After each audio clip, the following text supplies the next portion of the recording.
لنا إلا ما علمتنا إنك أنت العليم الحكيم.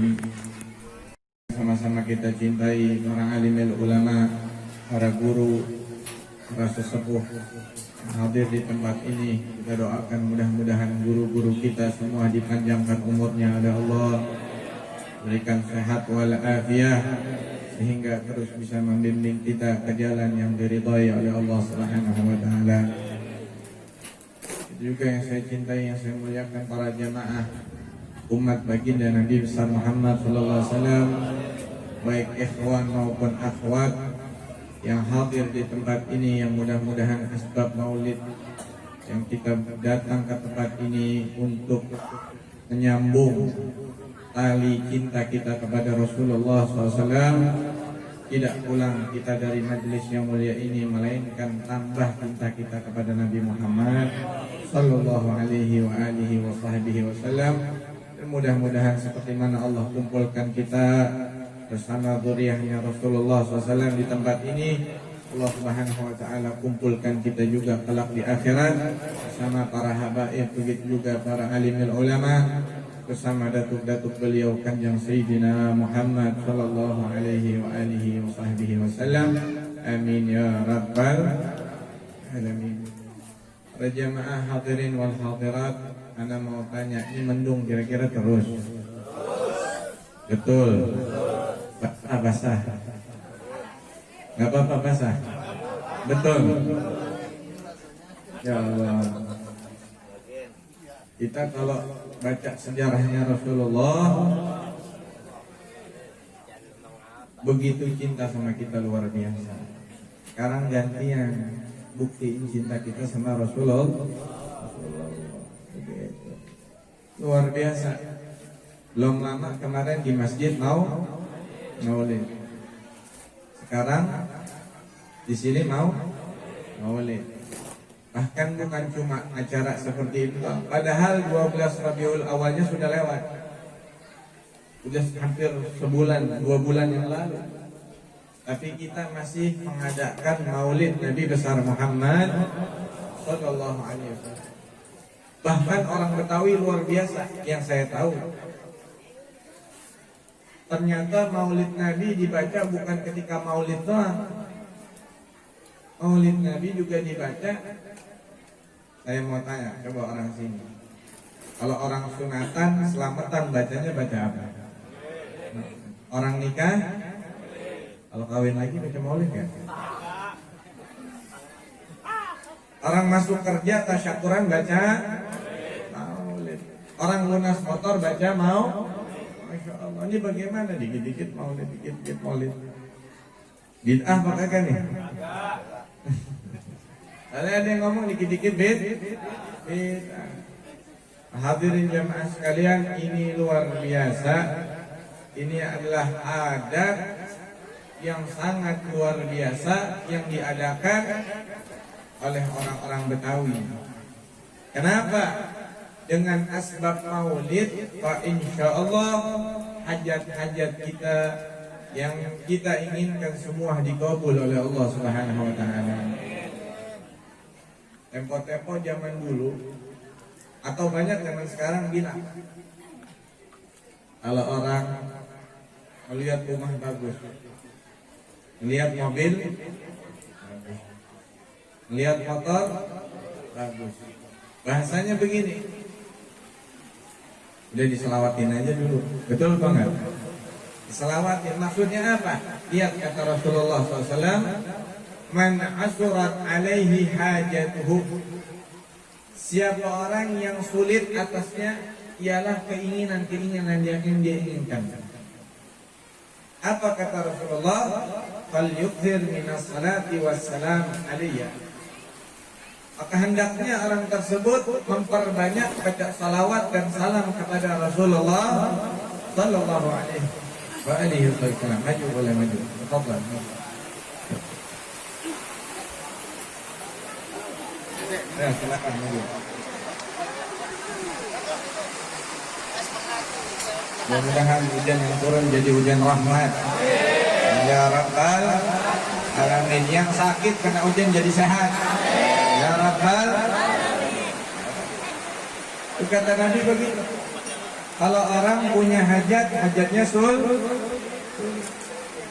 hendaknya dia memperbanyak salawat dan salam kepada Nabi besar Muhammad sallallahu alaihi wasallam. Kenapa Nabi perintahkan perbanyak baca salawat? Fa innaha tukshiful humum wal gumum wal kurub. Karena sesungguhnya asbab baca salawat bisa membuka kerupokan, kesulitan dan kebingungan. Bahkan bukan cuma itu, wa taqdil hawaij. Dengan asbab memperbanyak baca salawat kepada Nabi besar Muhammad sallallahu alaihi wasallam akan menyebabkan hajat-hajat kita dikabul oleh Allah Subhanahu wa taala. Mudah-mudahan yang punya hajat-hajatnya segera dikabul oleh Allah sebab berkah baca maulid dan bersalawat kepada Nabi besar Muhammad sallallahu alaihi wa alihi wa sahbihi wasallam. Itu yang pertama. Yang kedua, seperti mana yang telah kita dengar dari guru kita Al-Habib Ridha bin Shalih Al-Attas, Masya Allah, betapa sempurnanya manusia agung yang Allah ciptakan, yaitu Habibuna Muhammad. Mulai dari akhlaknya, mulai dari bentuknya, dan yang lain sebagainya, udah paling perfect. Siapa? Sayyiduna. Nggak ada lagi yang lebih perfect dari Nabi Muhammad. Orang yang duduk bareng Nabi Muhammad, hatinya girang. Hatinya wajahnya indah. Bahkan bisa duduk dengan Rasulullah, a'zamun ni'am, adalah nikmat yang paling besar. Antum sekalian tahu surga? Paham surga? Kira-kira surga enak apa enggak? Betul. Ajib gak kira-kira? Ajib. Tapi ternyata nikmat ada yang lebih tinggi lagi daripada nikmat bisa masuk ke dalam surga. Nikmat apa? Nikmatul murafaqah ma'al Habib Muhammad. Nikmat bisa dekat, bisa melihat, bisa menatap dan bersenda gurau bersama Nabi Muhammad sallallahu alaihi wasallam. Itu nikmat yang lebih ajib daripada nikmat masuk ke dalam surga. Al-Habib Al-Imam Ali bin Muhammad bin Husain Al-Habsyi, sekarang kitab Simkud Durar, beliau mengatakan apa? Fi jannatin masyaqani min wasfiha. Di dalam surga tidak membuat aku ingin masuk ke dalam surga. Min wasfiha, karena sifat-sifatnya. Surga begini, surga begitu. Surga penuh nikmat. Enggak, bukan karena sifat-sifat. Kenapa? Illa likaunil hubbi fiha qayyam. Aku ingin masuk ke dalam surga karena di dalam surga ada Nabi Muhammad. Dulu ada salah seorang sahabat, bahkan masih saudara Nabi SAW, bernama Sayyidina Ja'far. Beliau syahid di medan tempur. Di dalam riwayat dikatakan bahwasanya ketika Sayyidina Ja'far berada di dalam surga, itu nikmat-nikmat surga, bidadari, makanan nggak disentuh sama Sayyidina Ja'far. Malaikat tanya, ada apa wahai Ja'far? Apa kata Sayyidina Ja'far At-Tayyar? Beliau mengatakan, aku rindu sama Nabi Muhammad. Di dalam surga masih rindu sama Nabi Muhammad. Ternyata nikmat surga gak ada apa-apanya dibanding nikmat bisa berdekatan dan bersukaria bersama Nabi Muhammad. Nikmat yang luar biasa. Nah sekarang kita tidak mengalami dan tidak bisa berjumpa dengan Rasulullah. Minimal setidak-tidaknya kita bisa kumpul bersama zuriyahnya Nabi besar Muhammad. Nikmat yang tidak ada tandingannya. Kumpul bersama para habaib, kumpul bersama para alim ulama. Dalam hadis Nabi SAW mengatakan, bersabda, man nazara ila wajhil alim. Siapa orang pandang orang alim, baik habaib atau alim ulama yang lain, nazaratan, dia melihatnya, fafarihadiha. Niat ulama, niatnya senang. Ngelihatnya dengan rasa senang hati melihat ulama. Bagaimana? Khalaqallahu min tilkan nadrah malakan. Allah ciptakan dari pandangannya satu malaikat yang dimana yastaghfiru lahu ila yaumil qiyamah. Ini malaikat yang tercipta dari pandangannya kepada orang alim. Allah ciptakan, Allah tugaskan memintakan ampun buat orang yang memandang kepada orang-orang yang saleh. Bahkan orang yang sudah meninggal itu malaikat mesti minta ampun sama Allah Subhanahu wa taala. Buat siapa? Buat orang yang memandang orang-orang saleh, para alim ulama, para habaib dan lain sebagainya. Makanya beruntung luar biasa nikmat yang begitu besar yang Allah berikan kepada kita sampai saat ini kita masih bisa berkumpul bersama para alimin, bersama para habaib, anak cucunya baginda Nabi besar Muhammad sallallahu alaihi wasallam. Saya mau tanya, saya pengen banget. Karena mau tanya Mas antum sekalian, pengen nggak ketemu Nabi? Pengen nggak jumpa sama Rasulullah? Rasulullahnya udah meninggal. Bagaimana ya Habib? Masih bisa nggak harapan berjumpa dengan Rasulullah? Ada caranya. Bagaimana? Sering hadir di majelis-majelis seperti ini. Perbanyak salawat kepada Nabi besar Muhammad sallallahu alaihi wasallam. Nabi mengatakan inna aulan nas bi yaumil qiyamah. Orang yang paling dekat kepada Nabi di hari kiamat aktsaruhum alaihi salam. Orang yang memperbanyak membaca salawat kepada Rasulullah sallallahu alaihi wasallam. Sebab bahaya. Nanti ada sebagian orang di dunia nggak bisa ketemu Rasulullah, di akhirat juga nggak bisa ketemu sama Nabi. Ini termasuk orang yang celaka. Nggak bisa ketemu Nabi Muhammad. Maknanya bagaimana? Ini orang nggak bakal selamat, nggak bakal dapat syafaat dari Sayyidina Muhammad.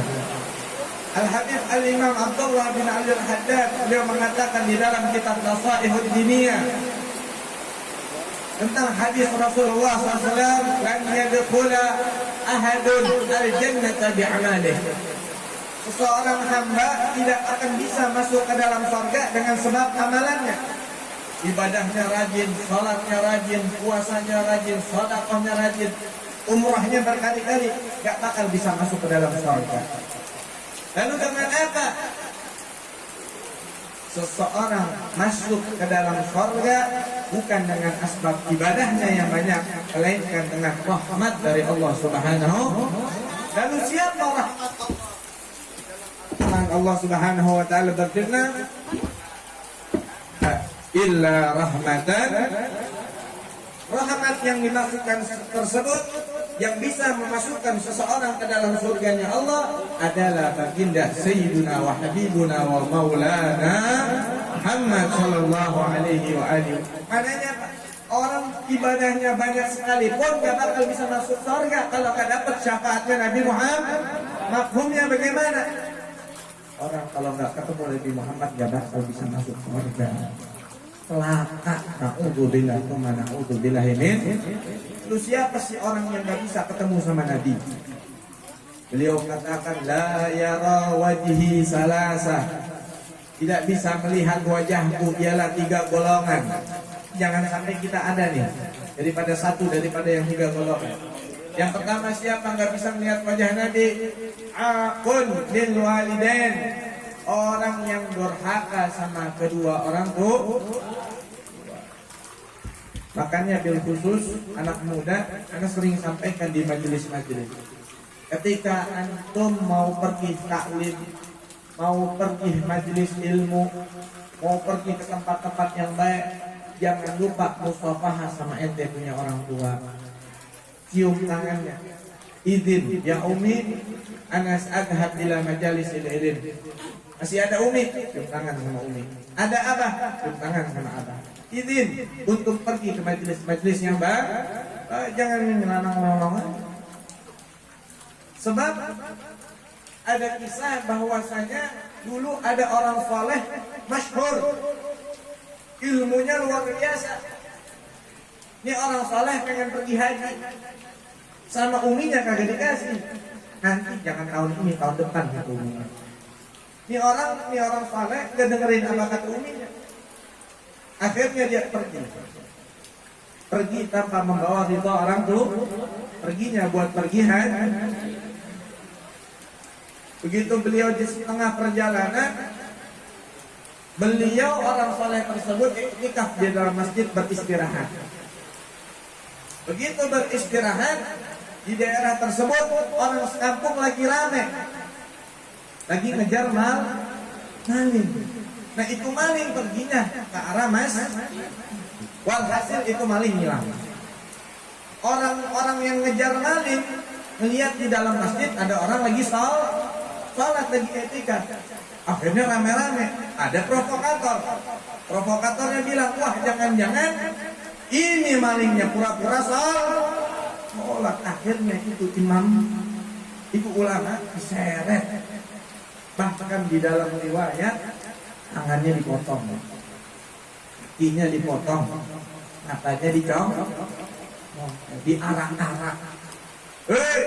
Kata raja tersebut, inilah balasan orang yang berani mengambil hak orang lain di negeri saya, kata raja. Kemudian orang tersebut, ulama tersebut bilang, katakanlah aku bukanlah maling, akan tetapi aku ini adalah orang yang pergi haji tanpa membawa ridho dari orang tua. Mendengar hal tersebut, akhirnya orang tanya, emang antum dari mana? Dia ngomong, saya berasal dari ini, dari negeri ini, saya pergi ini nggak bawa ridho orang tua. Akhirnya saya begini, habis saya hancur. Dianterin ke depan rumah orang tuanya. Ketok-ketok, assalamualaikum. Kata uminya tuh yang di dalam rumah, man anta, ana sa'il, saya tukang minta-minta. Coba kamu ke depan sini. Kata dia, jangan takut, Bu, saya nggak bisa jalan. Oh, tangan kamu sini majuin, saya mau kasih uang. Saya juga nggak punya tangan. Oh, kata orangnya, nggak apa-apa, ibu keluar aja, karena saya tidak punya ibunya iba.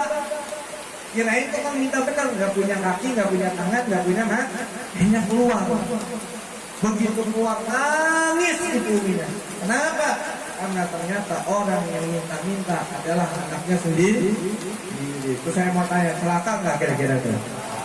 Kan ya hati-hati seperti orang tuh gak bisa melihat wajahnya Rasulullah, orang yang durhaka kepada kedua orang tua. Bil khusus walaupun orang tua kita sudah meninggal, ya rahim. Setiap hari Jumat, gak bisa seminggu sekali, sebulan sekali. Gak bisa jauh makamnya di Jawa, Beb. Bacain.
Yang pertama, Imam Habib Abdullah bin Al-Haddad juga pernah makan bintik. Apa itu bintik? Bintik adalah semangka. Kenapa nggak mau makan semangka? Bukan karena nggak mau makan semangka. Beliau tahu Nabi suka semangka. Nabi suka semangka, akan tetapi beliau nggak tahu cara bagaimana Rasulullah SAW makan semangka. Makanya beliau nggak berani makan semangka. Yang kedua, Al-Imam Al-Habib Abdullah bin Alwi Al-Haddad, beliau belum pernah manjangin rambut selama hidupnya. Sampai beliau meninggal dunia. Rambutnya beliau sering dicukur. Di dalam riwayat hadis, kana sya'ruhu sallallahu alaihi wasallam baina jum'ati wal waqf. Rambutnya Nabi SAW berada di antara jumlah dan waqf. Panjang rambutnya Rasulullah. Imam Haddad belum pernah panjangin rambut selama hidup. Akhirnya ketika meninggal dunia dikafankan, dikubur. Begitu dikuburkan dibuka tali pocongnya itu. Biidznillah aromah beliau. Tiba-tiba begitu dibuka tali pocongnya, rambutnya udah panjang. Kenapa bisa punya karamah seperti itu? Karena cinta sama sunnahnya Rasulullah. Sebentar rambutnya langsung baik. Sallu ala habib. Yang terakhir, yang ketiga, orang yang tidak dapat niat wajahnya Nabi, siapa? Man idza dzukirtu indahu falam yusalli alayya. Orang yang ketika nama Nabi SAW disebut, orang yang ketika nama Rasulullah disebut, orang yang ketika nama Nabi Muhammad disebut, dia gak mau baca salawat sama Nabi, mulutnya bisu, dia diam aja kayak orang bisu. Itu adalah orang yang tidak akan mendapat melihat wajahnya Nabi Muhammad. Kalau nggak bisa melihat wajah Nabi Muhammad, siapa yang menyelamatkan kita di akhirat? Makanya pesan dari anak 3 hal. Jaga hubungan kita kepada kedua orang tua, kerjakan apa sunnah Rasulullah yang bisa kita kerjakan atas jalan cinta kepada Nabi Muhammad. Yang ketiga, perbanyak salawat kepada Nabi besar Muhammad sallallahu alaihi wa alihi wa sahbihi wasallam. Mudah-mudahan yang sedikit ini ada manfaatnya. Kita menambah cinta kita, perbanyak salawat lagi kepada Nabi Muhammad SAW. Mudah-mudahan kita semua yang hadir di tempat ini, yang basah-basahan, mudah-mudahan asbab kena hujan Allah berikan sehat walafiat. Mudah-mudahan ini menjadi bukti kita, cinta kita sedikit, bukti cinta kita kepada Rasulullah, sehingga di akhirat kita dipertemukan dan bisa melihat wajahnya Nabi Muhammad. Amin ya rabbal alamin. Mungkin ini saja yang dapat Al-Fakir sampaikan. Mudah-mudahan ada manfaatnya. Billahi taufiq wal hidayah. Assalamualaikum warahmatullahi taala wabarakatuh.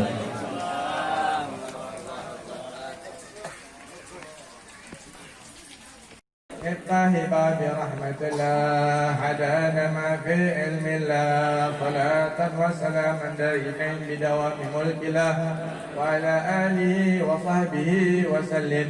اللهم صل وسلم على سيدنا محمد صلاة تنجينا بها من جميع الأحوال والآفات وتقضي لنا بها جميع الحاجات وتطهرنا بها من جميع السيئات وترفعنا بها عندك أعلى الدرجات وتبلغنا بها أقصى الغايات من جميع الخيرات في الحياة وبعد الممات وعلى آله وصحبه وسلم. اللهم بحرمة رسول الله عليك اقضي حاجاتنا يا الله. اللهم ارحم أمة سيدنا محمد. اللهم اغفر لأمة سيدنا محمد. اللهم اجبر أمة سيدنا محمد. اللهم استر عيوب سيدنا محمد. اللهم بحرمة رسول الله عليك اقضي حاجاتنا يا الله. اللهم ببركته وبحرمته عليك اقضي حاجاتنا يا الله. اللهم بحرمته احفظ حبيبنا محمد زيد بن حسين بن شهاب. اللهم بحرمته احفظ حبيبنا محمد زيد بن حسين بن شهاب. اللهم بحرمته احفظ حبيبنا محمد زيد بن حسين بن شهاب. ربنا تقبل منا إنك أنت السميع العليم وتب علينا إنك أنت التواب الرحيم. صلى الله على سيدنا محمد وآله وصحبه وسلم والحمد لله رب العالمين يا ربنا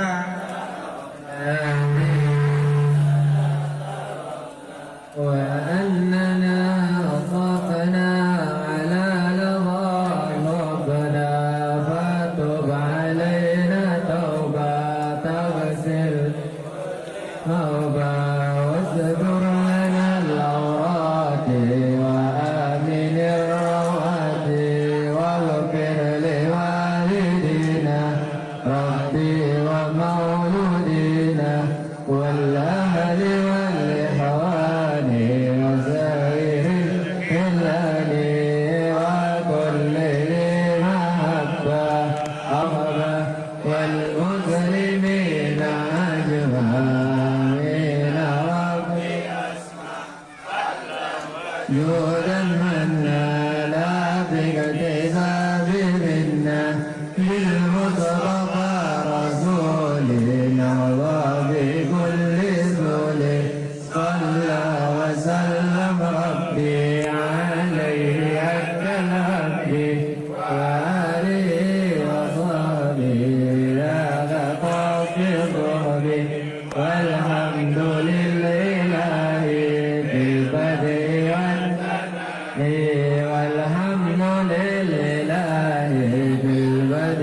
kepada jemaah harap membuat sos